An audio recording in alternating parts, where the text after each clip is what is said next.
Dr. Reddy, thank you very much for being with us. You're probably the most well-informed and well-read doctor that we have interviewed for a long time. One of the issues is that you can read anything. There's so much uncertainty about what COVID is all about. You can read that we'll never have another wave. You can read we'll have a moderate other wave. We'll have a large and a huge next wave. You can read anything. You can read about vaccines. They're good, they're bad. But mostly, there is a consensus that vaccines are excellent, but they tend to die away after 4 or 5 months, at least drop below 50%. And the other worry is, and I want your opinion on this, that a single vaccine, instead of a double dose, gives you only about a 33% protection. So should we be going for double dose for everybody, single dose, booster dose? Again, you can read various opinions. What is your kind of consensus opinion on this?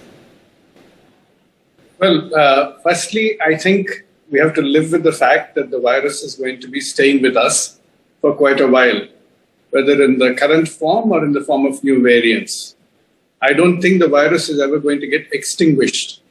All we can really hope is to build up the immunity of the people so that they will not get terribly sick and the risk of hospitalization and death will be markedly reduced.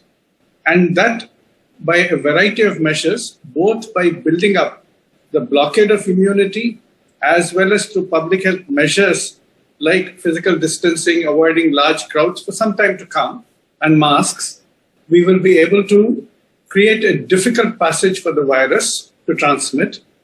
And evolutionary biology tells us that if we do all this, the viruses will actually tend to become less virulent because they have less of a host to exhaust. But they may try to become more infectious. Many viruses have altered their behavior to adapt to the human community and coexist in some form. And we have to hope that this new virus, relatively new virus, will also adopt the same path. But it is our behavior that will determine its behavior. So that is important for us to recognize. And we should not get into a celebratory mood that we have extinguished the virus and become careless, nor must we expect in a very unrealistic manner that the virus is going to permanently go away. Now, as far as the vaccines are concerned, I think the important element to remember is that our immunity is firstly fashioned by both the natural infection as well as by the vaccine.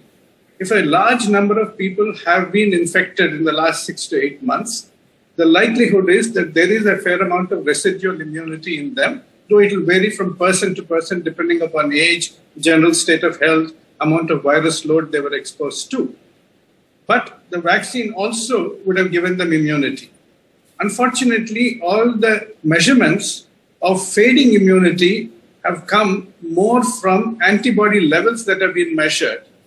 They do not exhaust all the antibodies against all the viral antigens, nor do they really measure the cell-mediated immunity, which might last a longer time. So the likelihood is that some amount of residual immunity may still continue to protect people. And ideally, yes, if we had an abundance of vaccines and adequate assured supply, everybody should get the 2 doses in a fairly quick time.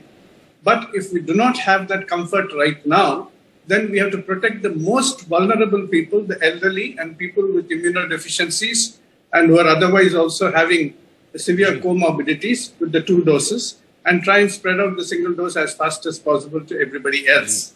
But the moment we get an abundance of vaccine supply, we should actually start trying to give everybody the 2 doses in the hope that that will provide continued protection even as we maintain our public health vigil. But sharing some of our supplies in the meanwhile with the rest of the world is also imperative, because unless most of the world develops that level of immunity to combat the virus, the variants can develop and creep back, breaching our defenses, and therefore the vaccine-rich countries who believe they can go for 3rd doses and 4th doses are actually going to be haunted by the variants that will develop in under-vaccinated populations and will come into their territories.